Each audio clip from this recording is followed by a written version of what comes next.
Ito meron lamang siya na itatalang 6 na puntos. At kung titingnan mo yung yung takbo ng depensa ng Barangay Ginebra, they're giving the Mobiline guards enough space, no, and enough time to work with. No? So madali makapasok at walang masyadong pressure itong guardia ng Mobiline. Komportable. Oo, tama. Ariaso, floater, wala. Aglo Aquino, 2 quick rebounds o 2 straight rebounds. Ito, hinahanap ng kapuna ng Barangay Ginebra na makabreak dun sa double-digit barrier. And Wilmer Off surprises Taulaba with that attack from the left. Left hand yan. Hindi mo kaliwete yan. Oo, pero ano na yan, nag-aaral na rin siguro mga liwaya. Dahil mga liwa ng tira. Hindi magagalit yung asawa niya. Ang bait-bait pa naman ng asawa niya. Jane ba pangalan? No? Yung ambidextrous na sabihin natin. Taulaba, ang ganda ng kick out niya. Capasio is open, Capasio misses. At ito, pagka nasun ito ng kupunahan daw. Yun yung sinasabi natin. Pabigat yun, turnover rate na rito sa labang ito. Kung kukumpara nito sa assist niya dahil ang taba ito. Steal, completed, Bangabit. Pinahirap ang tira kung nadali niya yun. Will mark a big comeback para sa kupunan ng Barangay o sa Barangay Ginebra. Tigers going at it, and that was brought to you by Smart Bill Fashion Express. Get it, use it everywhere. Yan po si Baldabid at saka si Patrick Fran. Bahagi ng napaka-rich tradition ng University of Santo Tomas sa pagbibigay ng mga matataas na dekalidad ng mga manlalaro sa PBA. Yes. Pero Evangelista, meron ka dyan. Even yung assistant coach ng Mobiline, alam ko si Bong Soto. Si Bong Soto nato, UST, di ba? Oo. At saka yung, siyempre, si Gerard Francisco. Yeah, UST. No? Yung coach ng Tanduay na nag-iintay ng laro sa Biyernes. Hindi na UST. Yung mahabang buhok. Yung mahabang buhok, oo. Yun. Pwede kaya doon nung nag-aaral sa UST yun ang mahaba ng buhok. Siguro hindi nag-CFP rin yan. Hindi, at athlete baka na-exempt. Baldabid, nilagdagan bola kay Locsin. And Locsin, ito, alam na ni Locsin na kailangan na siyang umatake. Yung ina-apply na pressure nila kanina sa backcourt, hindi ko masyado nakikita dahil dapat naman itong Barangay Ginebra nakapag-isip na rin paraan para masolve yun. Bontik na naman madali yun, no? Alam mo, mag-iiba complexion ng larong ito. Basta dumikit ng mga 6 na puntos itong Barangay Ginebra, ma-i-involve na itong katakot-takot na fans nila na nandito sa loob ng field sports. Hinihintay natin ang ambak. Baldabid exercising better judgment. 3! Ilista mo na! Another shot from PLDT. Ends. Barangay Ginebra is back in this ball game.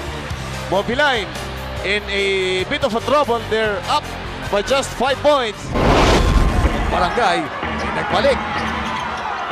Ito, kinatatakutan na ng Mobiline dito dahil na-involve na yung crowd. Nakita natin, biglang pumutok ang mga sigawan dito sa loob po ng field sports kanina. Dumikit itong Ginebra ng 5 puntos na lang. At ang sinasabi natin, ano ba hindi pa ganun ganado yung ating mga kabarangay dito. Hindi pa nagsisigawan ng ganun kalakas. Pero maibabayan to 3 points. Sasabog itong field sports arena. Ako, sinasabi natin, yun ang iniiwasan talaga ng Mobiline. Setting up Baldabid is Locsin. He's open. Baldabid. Balik po sa 5 puntos at ito importanteng stop ito para sa Barangay Ginebra at importante naman pamatay sunog para sa Mobiline. Ito po ang kainitan ng Sudden Death Wednesday dito sa Field Sports Arena. 5 seconds to shoot. Capasio against Aquino. Wala. Rebound ako ni Capasio. Ito, one of the toughest guards talaga dito sa ligang ito. In every way, ika nga itong si Glenn Capasio. Hindi naman mataas tumalong, hindi naman mabilis tumakbo. Pero at hindi, no? Yung impact na nagagawa na sa game. Patrick Fran. Ako, yan ang mabigat. That will be 3 free throw shots. Diba, no? From outside. Ayan! Butik na! Last touch. Sino? Sabi ni referee nila yun. Sino last touch? Kanino? Dito daw sa kulay pula. Barangay Ginebra ang bola pero kumalog lang yung tira ni Elmer Lago. Alan Gadig is in the ball game. As expected, pinultan si Valdebit. So, sino magpo-point guard dito ngayon? Si Elmer Lago. Elmer Lago. Dahil meron pa rin silang isang leading partner from the outside din Alan Gadig. Boxin, isolation. Boxin, atake. Yan ang tangke. Yan ang tangke. Ayun, yung lakas na wala si Marlo Aquino, nandito naman kay Noli Locsin. Ano kung lakas ng katawan ng pag-uusapan natin. Swinging the ball around, Mobiline, Cariaso. Cariaso floater, Cariaso misses. Rebound tap to Glenn Capacio. Galing talagang tumik ng spot ito, no? Yung kung saan malalaglag yung bola. Oo, magandang break yun para sa Mobiline, ha? Open is Patrick Fran. And he loves to take a shot from the outside. 14 points, his second from PLDT long distance range. Ayun na naman ang foul.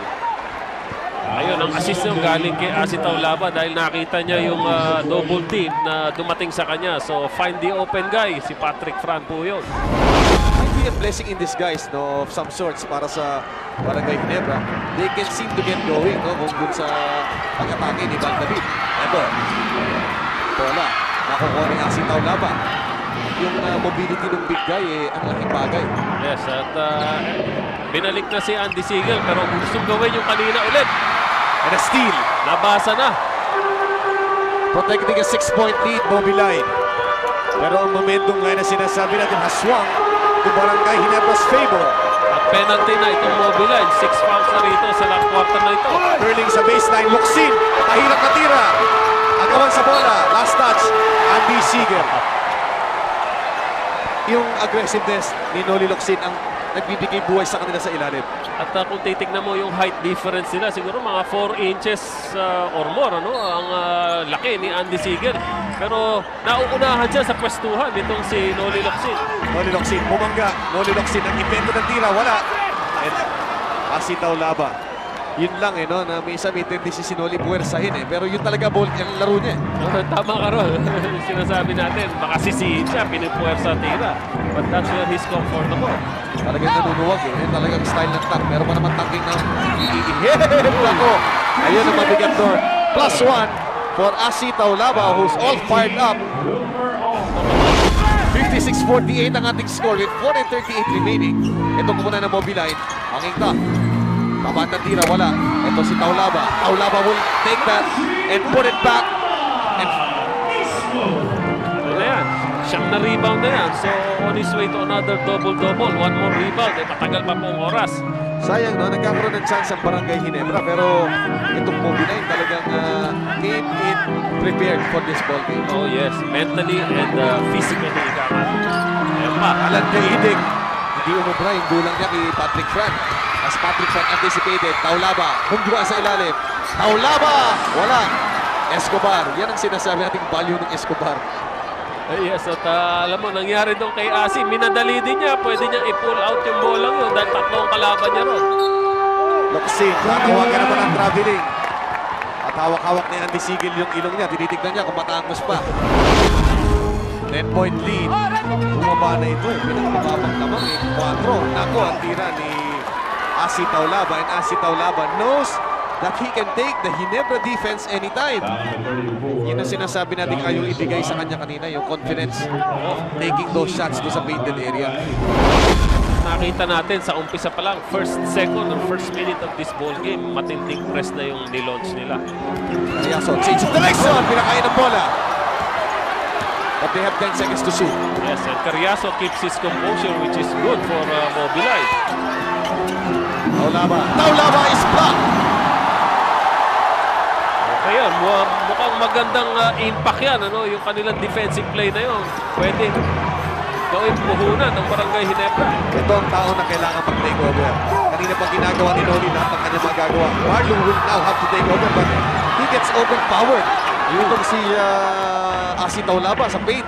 Yes, pagdating ng mga malalaki at malalakas na mga sentrong kamats niya, yun na sinasabi natin na overpower siya. Solis is open. Jolly Escobar picking up another rebound. Si Jolly Escobar pero na nadadampot na 3 rebounds. Ulit si Al Solis continuing the defensive pressure being applied by Mobileye. Ayan, Naman si Marlo. na itutulak lang ng palabas. Yun ang problema ni Marlo. Saka mapansin mo yung hinga ni Marlo. Pareho sila ni Asi Taulaba.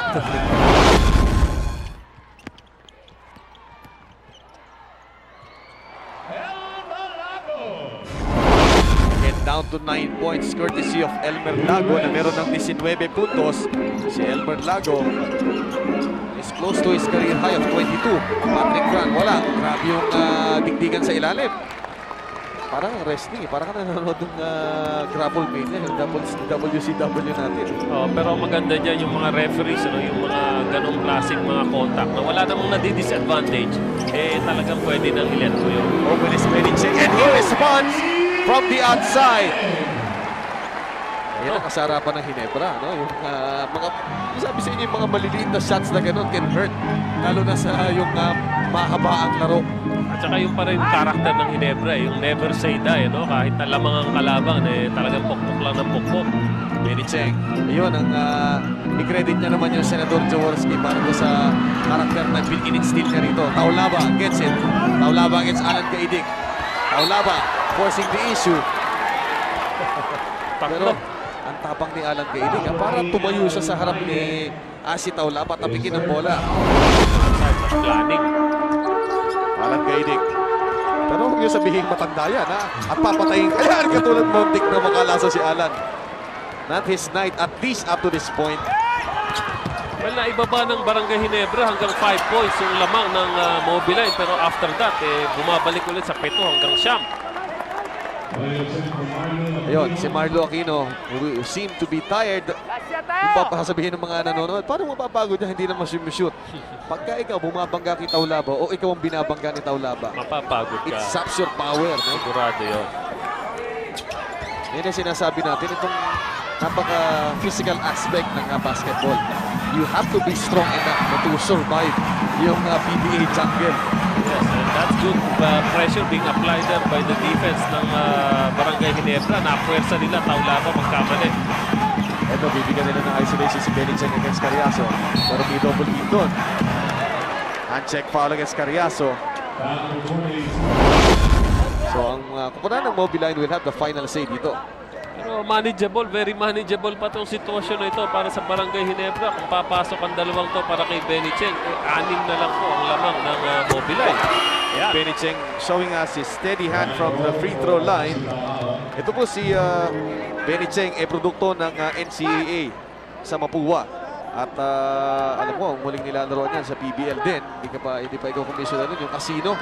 Yung si Bull-based team. Bull-based team, ang casino, no? At si Benicheng, 6.3 points per ball game. Pero ang ibinibigay niya sa'yo, yung intensity niya.